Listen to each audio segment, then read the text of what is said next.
ब्रह्म किसे कहते हैं?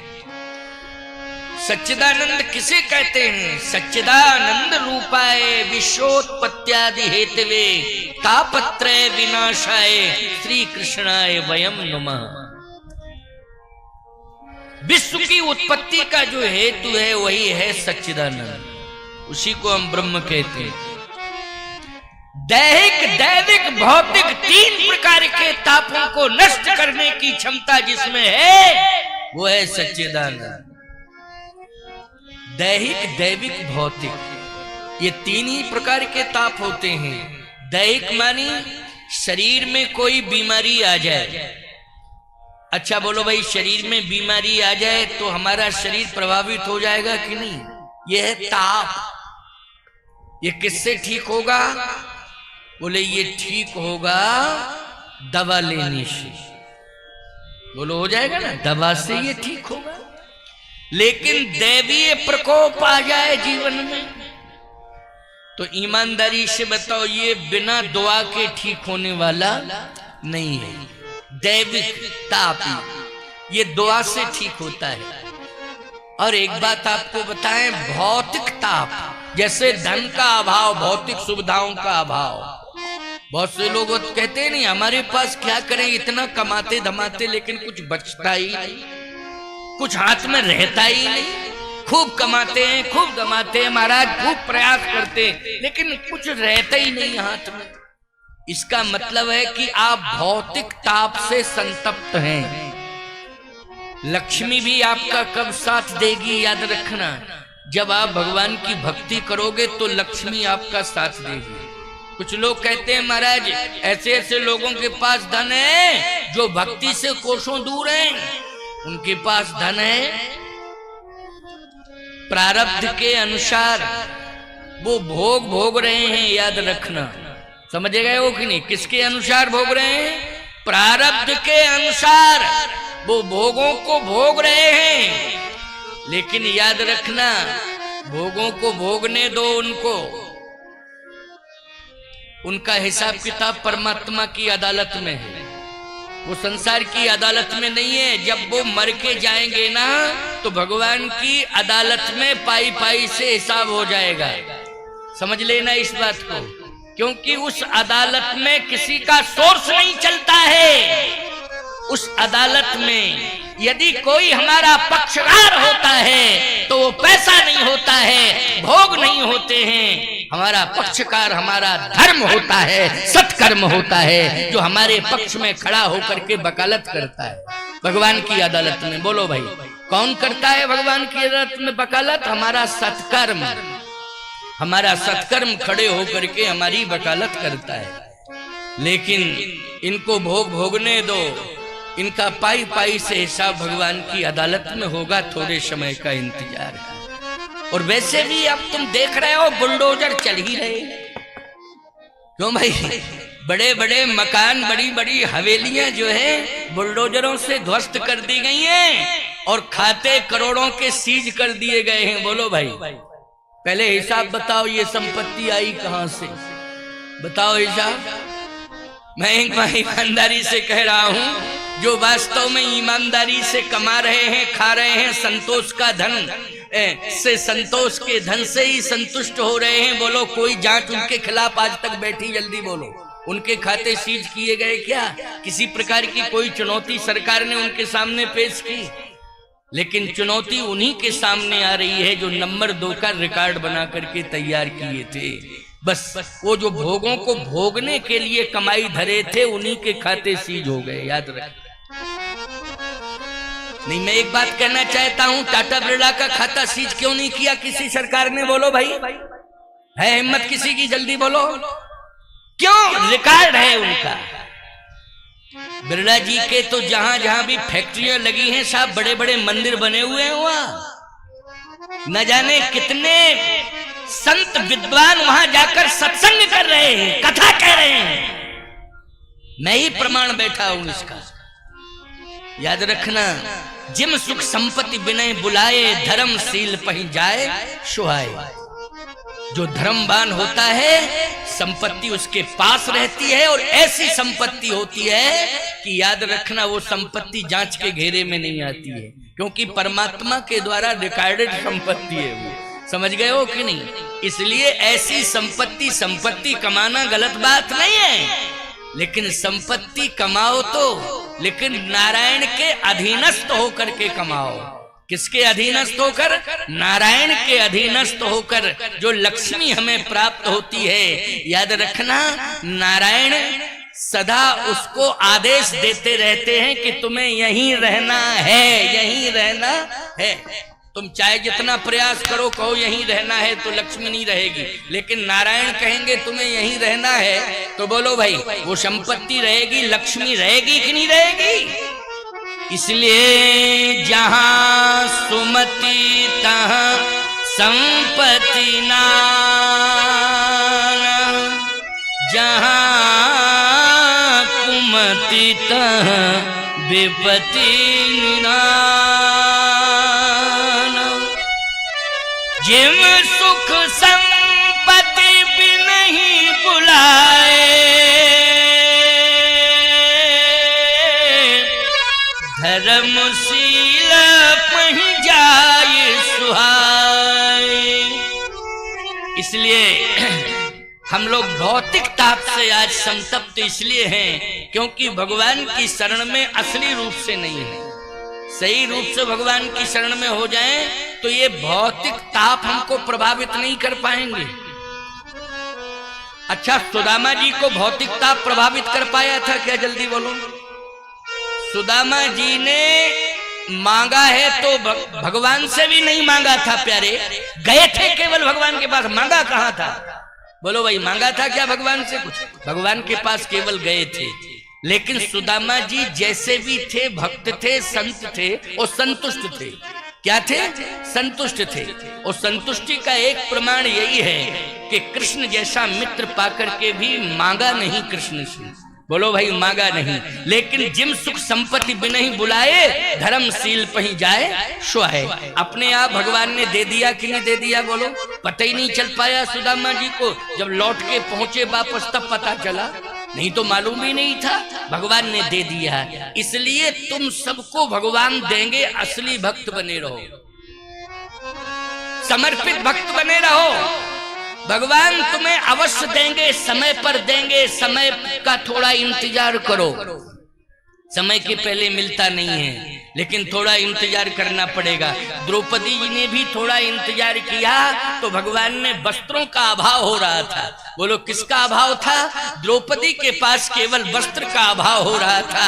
थोड़ा सा धैर्य धारण किया, रोई तो थी लेकिन धैर्य धारण किया। वसन रूप भय श्याम, भगवान का वस्त्र अवतार हो गया। और बोलो भाई, वस्त्रों की कमी नहीं आने दी। इतना ढेर लग गया वस्त्रों का कि वस्त्रों की कमी नहीं आने दी। बोलो, कमी आई क्या? कोई कमी नहीं आई। भगवान ने इतने वस्त्र ही वस्त्र दे दिए।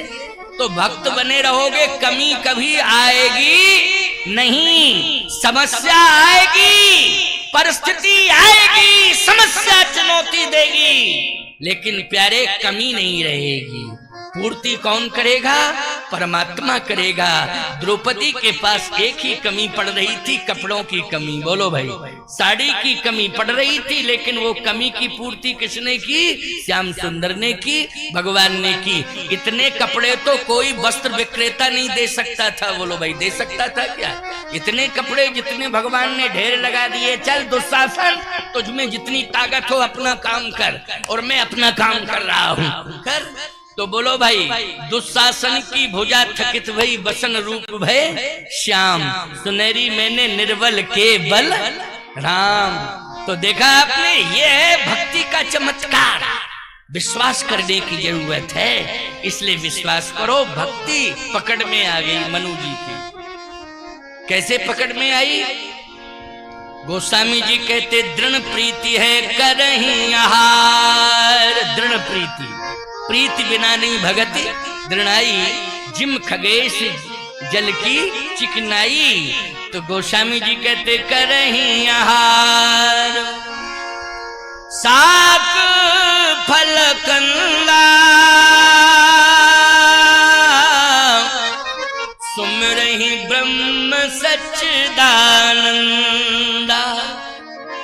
आप कहो महाराज दृढ़ प्रीति का कोई और उदाहरण दे दो।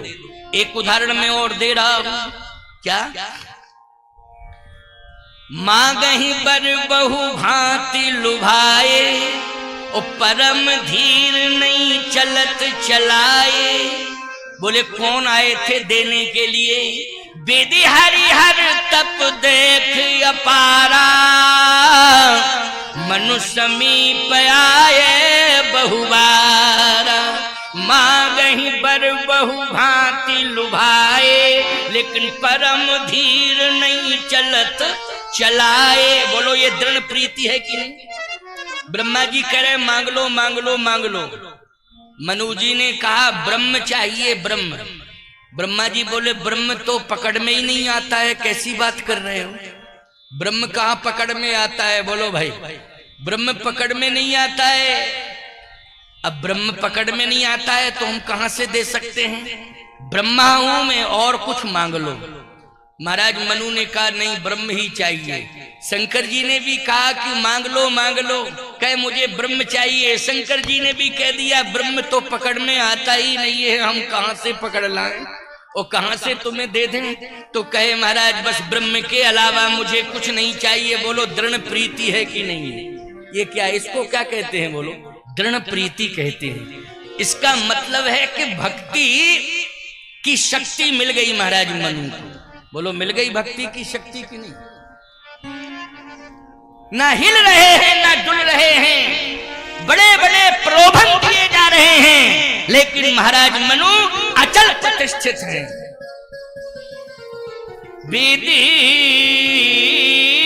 हरिहर तप देख अपारा,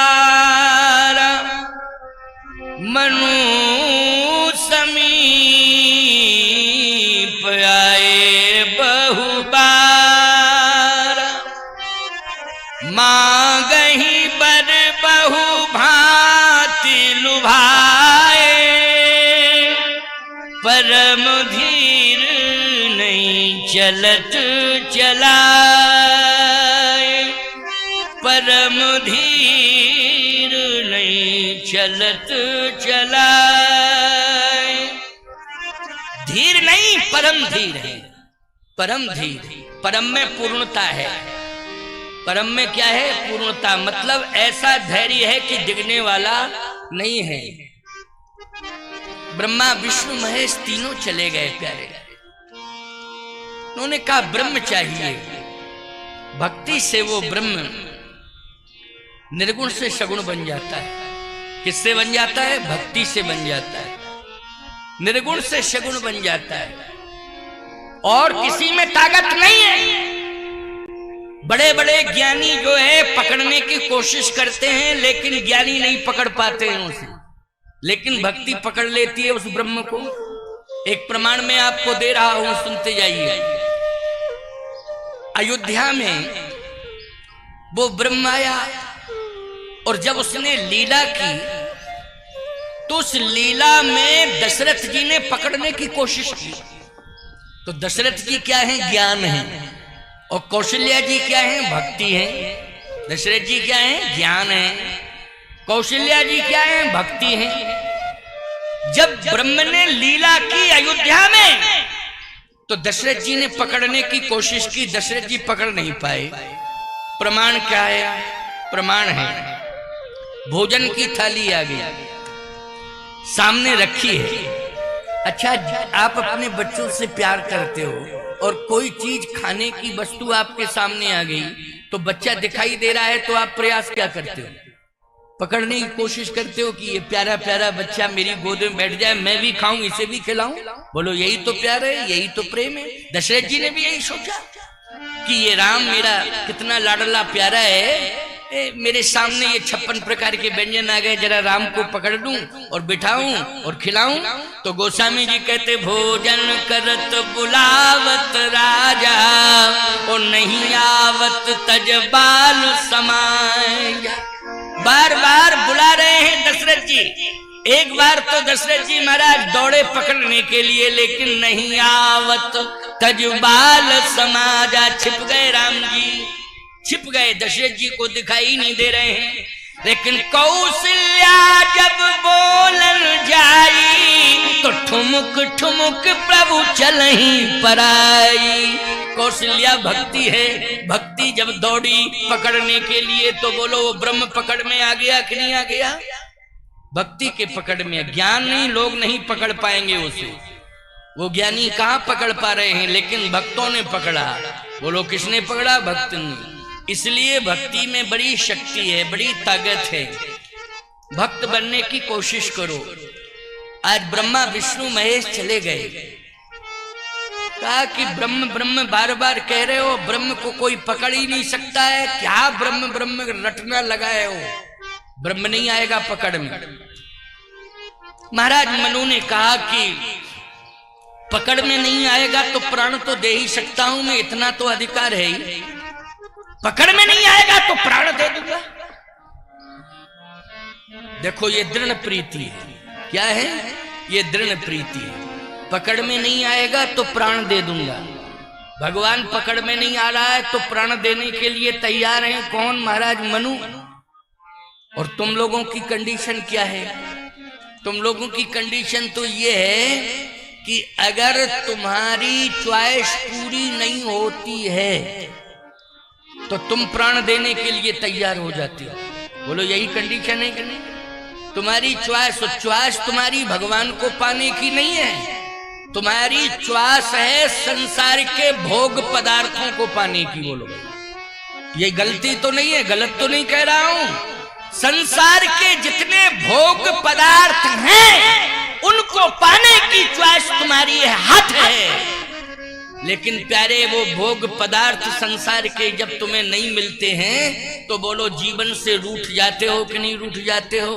और यहाँ तक कि संसार से जाने का इंतजाम भी कर लेते हो। बोलो कर लेते हो कि नहीं? एक दो घटनाएं मैं आपको बता दूं, आपके संज्ञान में भी होंगी, क्योंकि समाचार तो सब सुनते ही रहते हैं। एक बाप ने अपने बेटे को डांटा और कहा बेटा बहुत हो गया, अब बर्दाश्त से बाहर है, आज के बाद तुम घर में शराब पी के नहीं आओगे, बहुत हो गया है, सहते सहते बहुत दिन हो गए हैं, अब अंतिम वार्निंग दे रहा हूं कि तुम शराब पी करके घर के अंदर नहीं आओगे। उसने कहा कि आऊंगा नहीं, लेकिन एक बार अंतिम इच्छा की पूर्ति कर दो। क्या है? बोले एक बार अंतिम डोज के लिए पैसा और दे दो, बस छोड़ने के पहले एक अंतिम डोज दे दो, उसके लिए पैसा दे दो, बस इसके बाद ना पीऊंगा और ना पी करके कभी घर आऊंगा, चिंता मत करो। बाप ने कहा सुन, ना तो पैसा दूंगा और ना आज के बाद शराब पीने दूंगा। उसने कहा तो आप मेरा मुंह भी नहीं देख पाओगे। उसने भी कह दिया कि ठीक है, जब तू इसी पर आमादा हो गया है तो तू जान, तेरा जीवन जान, मैं क्या जानूं। मैं केवल फल का ही त्याग नहीं किया, यहाँ जल का भी त्याग कर दिया। अब तो फल और जल दोनों का त्याग हो गया। शरीर कैसा हो गया? अस्थि पंजर, हड्डी हड्डी दिखाई देने लगी, हड्डियां दिखाई दे रही हैं, याद रखना।